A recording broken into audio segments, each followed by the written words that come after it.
Welcome back to the O Hockey Show, and today I am starting off the new series. We are in the fine month of February, and the trade deadline's coming up. Now, the first big trade of the season has come. Vladimir Tarasenko, of course, going to the Rangers.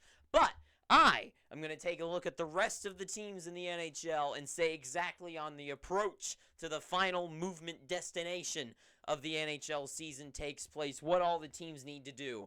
And we're going to start alphabetically with the Anaheim Ducks. So the Anaheim Ducks right now are 30th in the league, currently 17-30-6 is their record.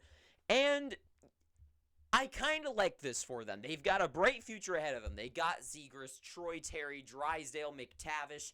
They've got all the guys. They've got a great core of guys coming up and guys that are still kind of in.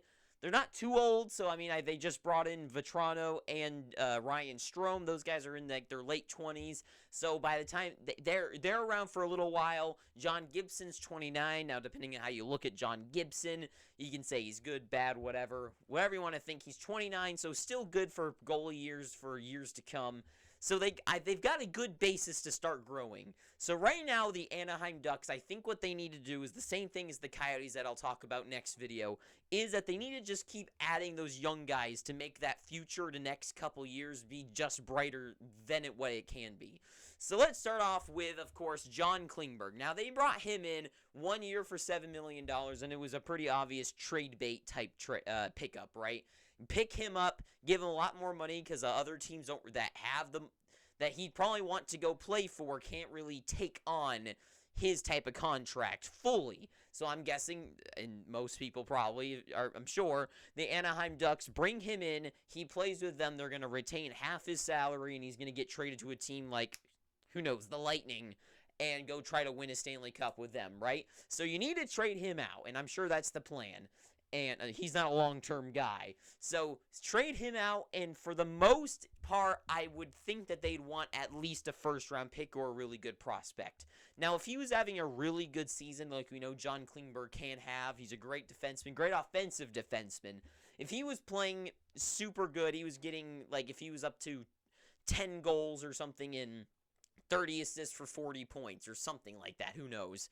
That's actually pretty good, so not that good. But if he had, like, 30 points, I would say maybe they could get that on a bad team like the Ducks and what he's been able to do. But he's only gotten 20 points, and I don't really think that's really attractive to other teams. So the most, I think they're only going to get one of the two things of a good prospect or a first-round pick. But you need to keep adding those. Because right now, for this upcoming draft, they've got their first-round pick. And then they've got 3 in the second round. I believe it's theirs, Boston's, and the Wild's.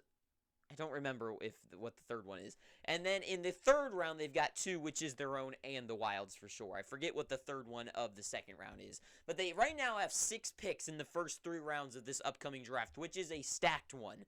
And especially in that first, I mean, if it ended right now and there was no draft lottery, just ended, they would be getting the 3rd overall pick. I mean, they're going to get someone really good to start with. But if they can trade away and get in one more pick, and in the top, if they bring in a pick from the 16th spot, they trade John Klingberg to the Calgary Flames, who knows, right? And they get the 16th spot. I mean, that's still going to be a pretty good pick. And just keep adding those. So in a couple years, when these guys that they trade, especially how good the draft is going to be this year, that 3rd overall pick, they get a guy like Fantilli or whatever, Fantini, something like that. I can't think of his name right now. But bring him in, and in 2 years, he's going to be a prime player. Just keep adding those guys together, and this team's going to be stacked in the future, right? So keep doing that. And for the most part, I think their top guys are solid, but I think they need to start building down below as well. That bottom 2 lines, I mean, up front, they're not really superstars, but McTavish, Zegras, Terry. I mean, Terry and Zegras are already pretty good, but for them, they're still growing, right? Those bottom guys, those guys that you grow and then they grow into those top 6 spots aren't there. They don't have that. I mean, 2 out of the 5 are in their 30s, and the rest of them are going to be nobodies. They're not going to grow. And guys like Maxime Comtois, I just got to say, isn't really developing into a first overall player like he was drafted as. Not first overall, but you know what I mean, pretty top guy. He's just not that. He's just not that kind of guy. So start bringing in those type of players, right? Bring in some young 23, 4-year-old guys. Maybe go on a limb and bring it, like, guys like a Connor Garland or Michael Bunting. Give those guys a shot. I mean, obviously not those guys. You know what I mean? Bring in those guys that could just randomly go off. Give them a shot in the NHL. And you never know. Throw it and see what sticks. And bring in those guys. Get some young guys that are still growing that have maybe some promise.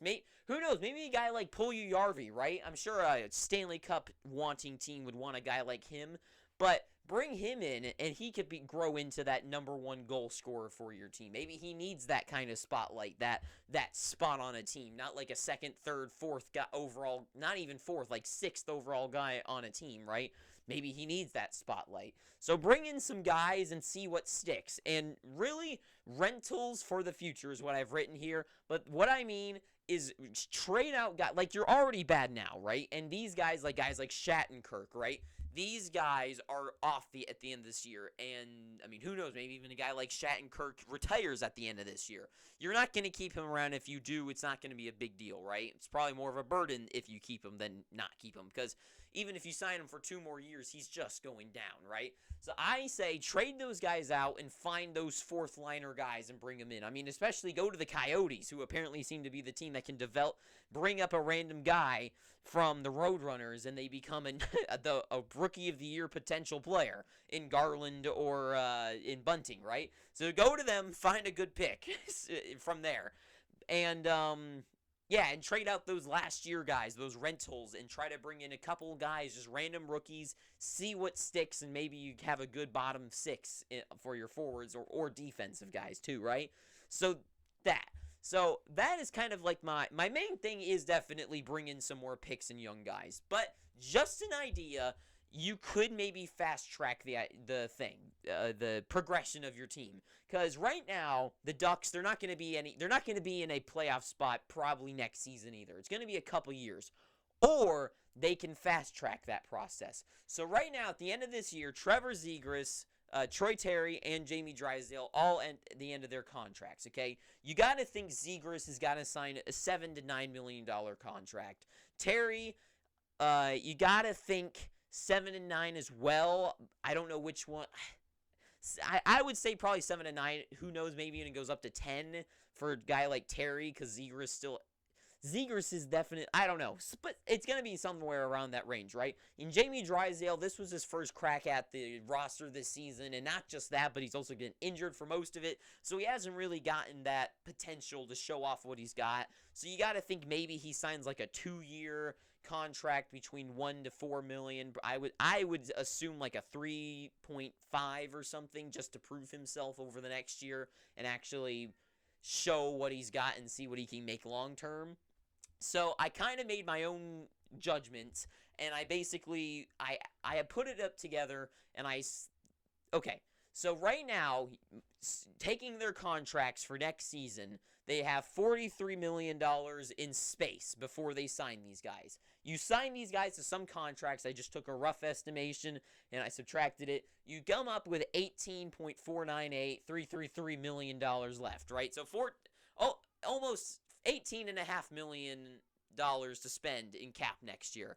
So maybe this offseason, you go into the market and you go find those guys to put into those spots. Bring in a couple of those, like a Gavrikov type guy on the back end, right? Bring in like 2 or 3, probably more like 3 good defensemen in the back. Find a couple guys to fill in, like maybe one superstar guy, like a Tarasenko or something, to come in and fill in that top 6 spot, and then fill out the rest of those bottom 6 with a couple more mediation. Some, like mid-tier guys, guys to fit those kind of spots. Bring those guys in with $18 million. I mean, you spend $7 million, or who knows how much, on like a Tarasenko, right?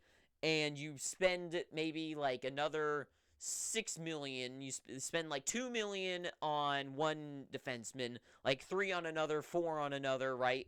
And you just kind of bring in those guys in, and you start getting better, So that's what you got to do. That's what the Ducks need to do. Use that $18 million and go into business for themselves. Because after they sign these 3 guys to a long-term deal, like, they don't need to sign anyone else for a while. Like, they're not going to have to re-sign a big-name guy to a bigger contract for a little while. So get those guys re-signed, move out those guys, bring in those picks, and then you have those young guys that you're going to draft this offseason to fill in those spots.